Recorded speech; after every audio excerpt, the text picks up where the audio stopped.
I'm wondering if you can explain, because I think that the broader discussion kind of gets tied up. People who oppose this way of dying, and this idea that the government will just sort of facilitate death if a patient asks for it.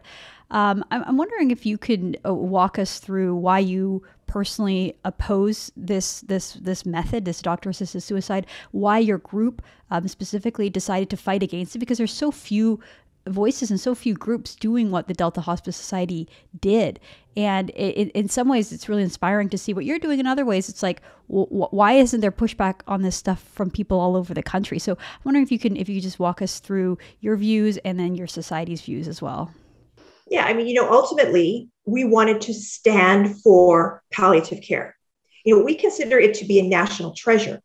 Not only that, but, it's a gift to humanity, right? When you go in a sort of sacrificing, selfless way, take care of the most vulnerable among us, that's a noble cause. That's something that this organization has spent 30 years uplifting and providing. And so what we have seen now is, those people who would prefer a different end of life experience, we're not even going to say anything about that. What we're going to say is, if that's what you want, then you go build it.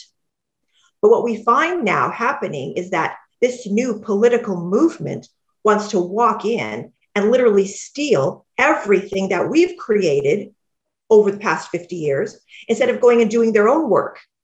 You go fundraise, you go open your MAID centers, right? And you become then a choice to the public in terms of an end of life marketplace of services available. Because I'll tell you, we have many, many people who want the kind of services that we provide.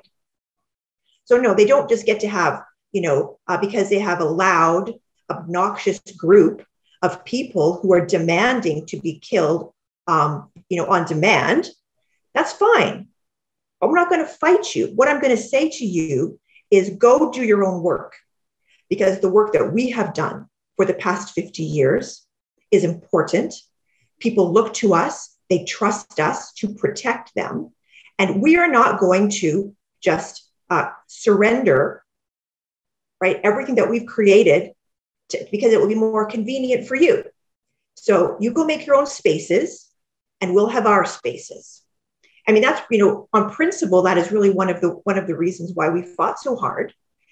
Second is all that, we have within palliative care a real respect for the dignity of life, the sanctity of life to its natural end, and how much we can do to provide people with an incredible ability to have time at their end of life, to have a reconciliation with their loved ones, right? To be able to physically, emotionally accept the next stage.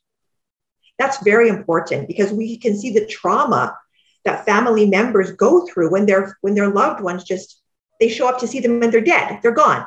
They decided in the middle of the night, with, I will say, some influence of perhaps some healthcare providers, that they should just put themselves out of this misery and not be a burden to their families. And they're gone, right? So, we provide that experience of time to honor who we are as human beings, and to give, those people we love the opportunity to also be able to accept and to heal before we say our ultimate goodbye.